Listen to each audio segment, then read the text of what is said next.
All right, so I'd like to give you a little bit of guidance about citations. Now, these are, they bring a lot of stress about on students.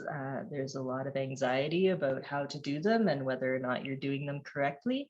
But really, it's a matter of just being intentional, making sure that you have all of the necessary information and paying attention to detail. So let's go through citations. So what are they? Where do they happen? When do you do them and why? So they are a way of giving credit to another writer or researcher when you use their words or ideas. So where do you use them? You put them in the text of your essay and also in a works cited at the end of the essay. When do you use citations? Whenever you are incorporating someone else's words or ideas. So if you paraphrase something from someone else from a different source, you still do need to use some kind of citation. And why? Because if you don't, even if it's unintentional, even if you just accidentally leave it out, that is considered plagiarism. So we take this very seriously in academia. And so it is important that you make sure you keep yourself organized and pay attention to what are your words and ideas and what are someone else's. So now just need to show you how. So sources, books.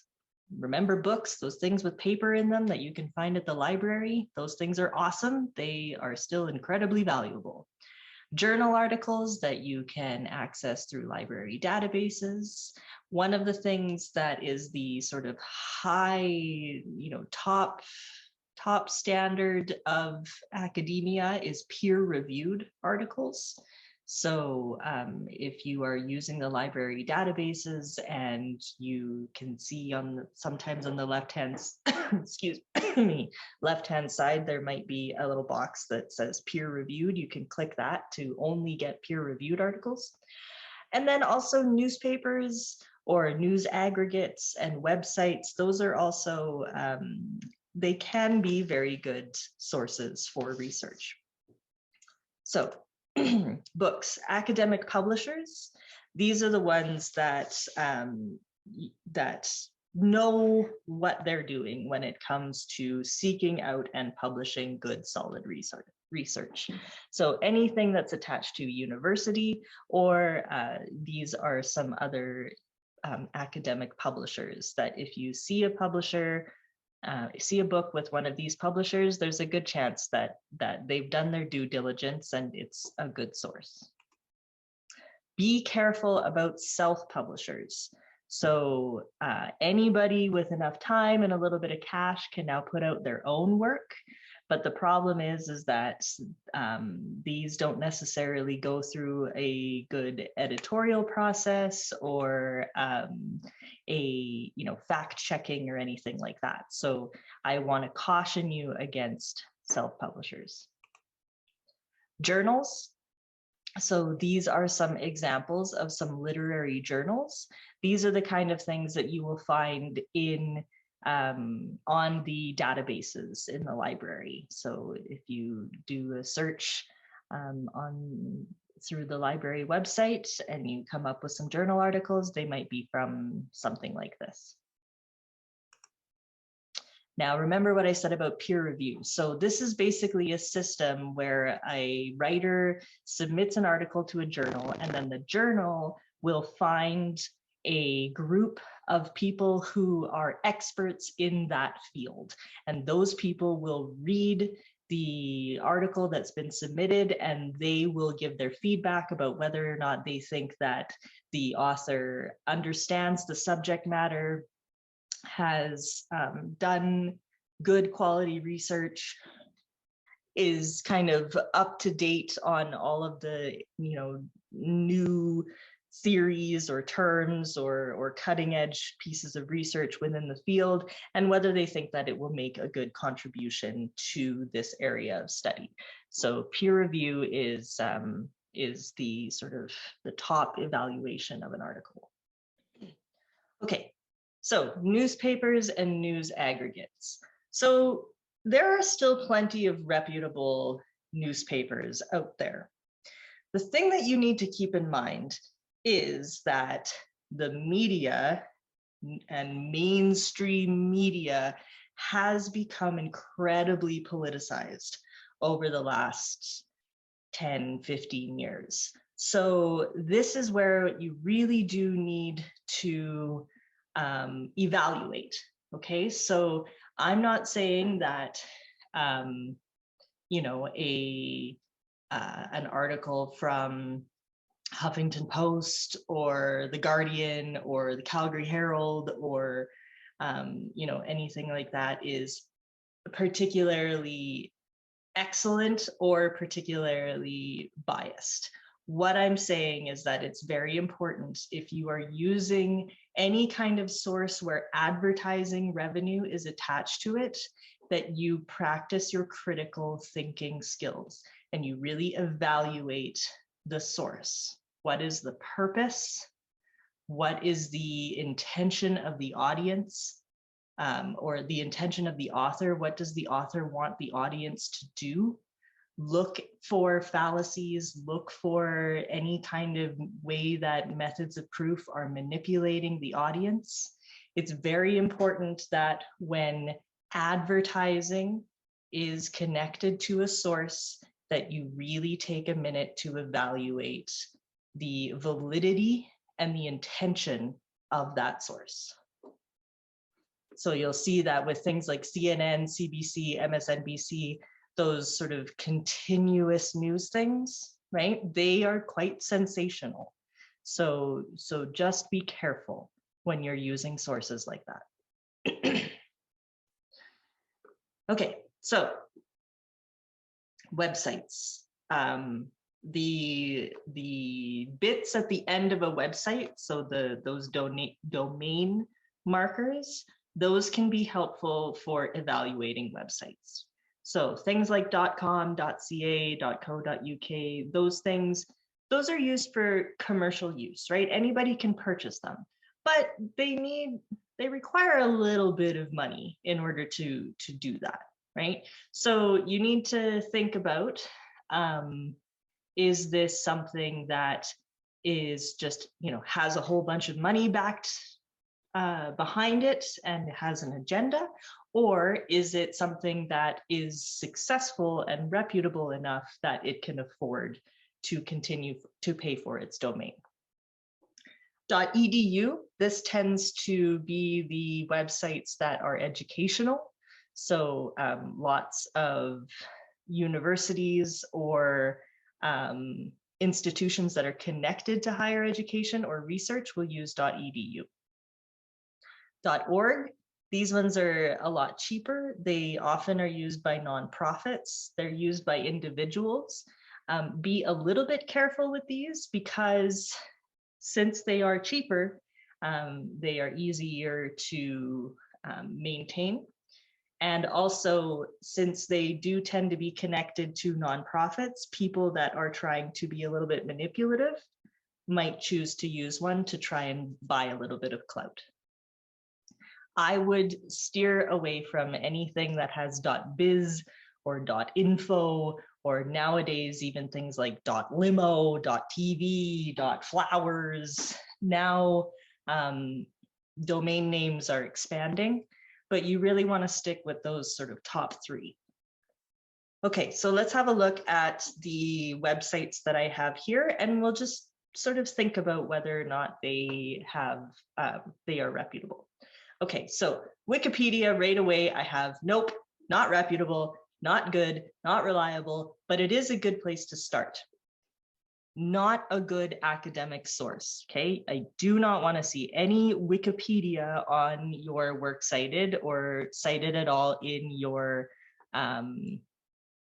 essay. However, it's a great place to start Because if we go to the very bottom and we see all of these are all sources that Wikipedia is using in its article. All right, so just because Wikipedia isn't a great source because it's open access, anybody can change it, the resources that they use, right, Office of Response and Restoration, or over here, public administration, right, these are not open source. So these are not things that just anybody can change.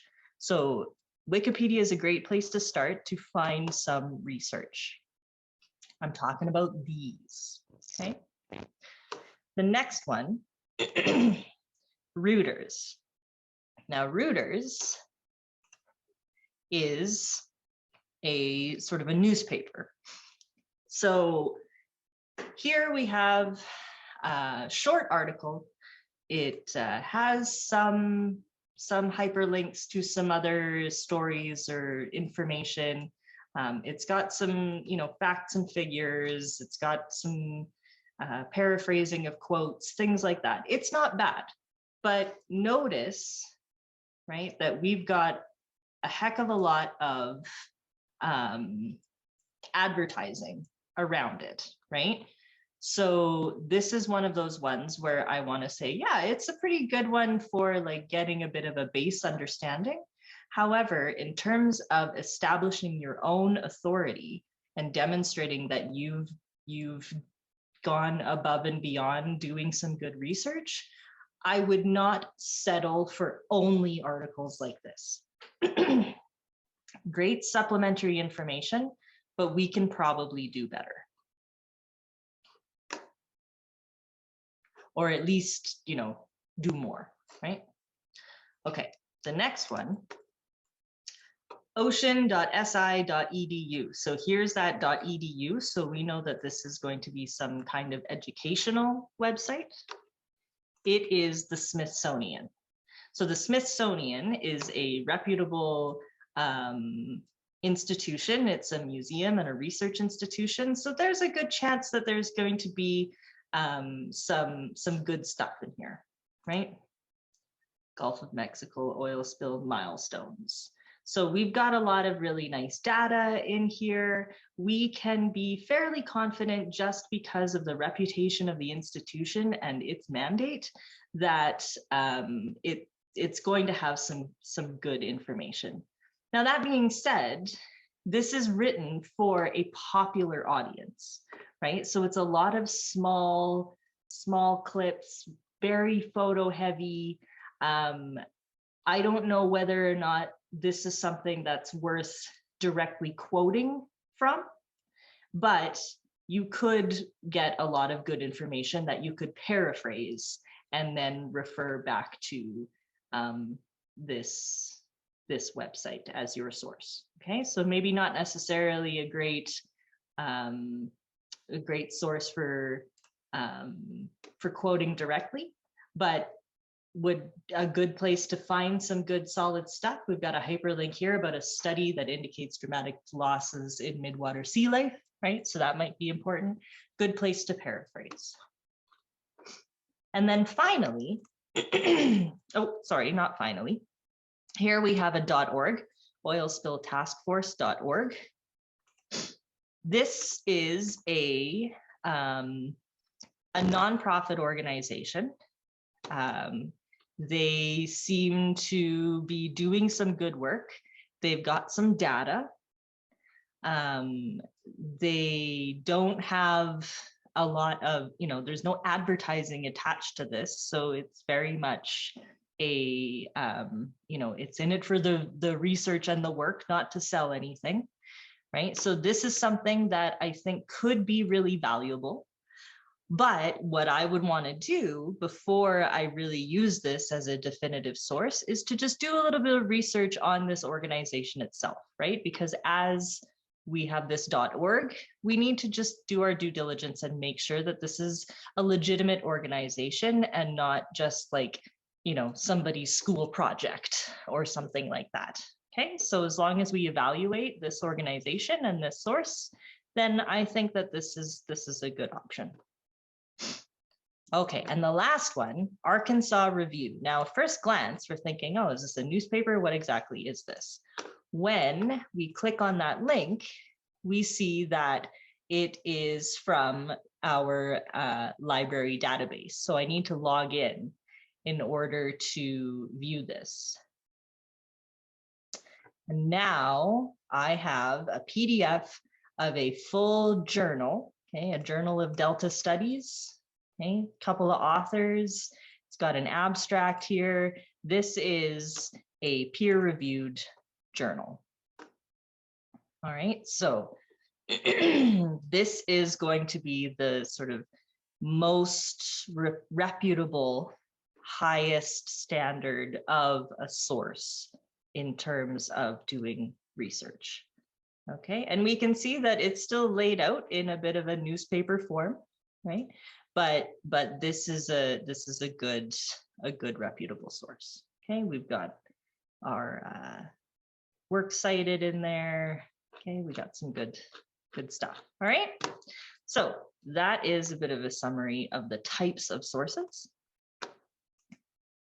So what you want to do is you want to find a source that might be useful in your essay, read about it. What does it say? Think about what it means. It's a good idea to sort of take a couple of notes, rewrite some things in your own words, and pull out a couple of quotes that you might be able to use, and then add the citation. All right, so now we're all wondering, how do you cite a source? We use MLA in this class, okay? It's the Modern Language Association. It is the citation standard that is accepted and used in literary studies and in English classes. Okay, APA is for psychology and social sciences. Chicago is for history and some sociology. IEEE, that's more science and engineering. So we are in an English class. We use MLA in this class. So these are the things that you need to think about. Okay, who is the author? What is the title of the source? What is the title of the container? Now, the difference between source and container is, for example, if we go back to, let's take the Reuters example. So the title of the source is Catastrophic California Oil Spill Kills Fish, Damages Wetlands. That is the title of the article. The container that this source is housed in is Reuters. So just like when we are looking at our essays that we've been reading, let's just go with this one here, just random, okay? So here is the title of the source, and it is contained in the publication of The Walrus. Okay, so that is title of source, title of container. Now, if you have a container, like for example, an anthology, a published book of essays, or a managing editor, something like that, you might have an editor. Okay, you don't always have an editor. For example, in an academic journal from a database, you're not necessarily going to have an editor. Okay, but if there's something that says edited by or translated by, that's your other contributor. Version. So maybe you are using a book that is the second edition, okay? Or a journal article. Maybe you have volume 6, number 3. Okay? Publisher, who published it. So again, if it's a book, we can go back to these, right? Academic publishers, if you're using a book. The date that it was published. Okay, and if you are using an online source, okay, then you will have a DOI or a website. All right, now the other thing I want you to notice is sometimes you've got a period, sometimes you've got a comma. Those finicky things are important as well. So here is what it would look like if it was a book, okay? So you've got last name, comma, first name, that's the author, the title of the article or the chapter, whoops, in quotation marks, the title of the container, so the book or the journal in italics, all right? This is important. Title of article in quotation marks, title of journal in italics, or database, okay, in italics. What edition is it? Maybe there's an editor. Who's the publisher? When was it published? Page numbers. Okay. If you have an online one, which I'm sure many of you will, so we have the authors. Then we have the title of the article in quotation marks. Then we have the title of the container, so the journal article. Volume 42, number 3, this is when it was published, this is the page numbers. Now, all of that is within the container of this database, which is where I found this article, okay, on the RDP library databases. So this, again, container is italicized. And then the website. All right. So it's a lot of attention to detail, just knowing what to look for and knowing, does it need to be in italics? Does it need to be in quotation marks? Do I have a period? Do I have a comma? All that kind of stuff. If you need some help, some sources, some guides on sources, here are some websites that are very useful. This citation machine, you can plug in all of the information and choose what citation you want it to be, and it'll do it for you. But please do double check and make sure that it is correct, because sometimes, you know, it's a computer, sometimes information isn't quite what the computer assumes it is or whatever. Just double check, make sure it's okay. So that's my giant long lecture on citations. Hopefully that helps you out. I really recommend, if you need more help, to consult a librarian, because that's what they're there for. All right. All righty. Best of luck.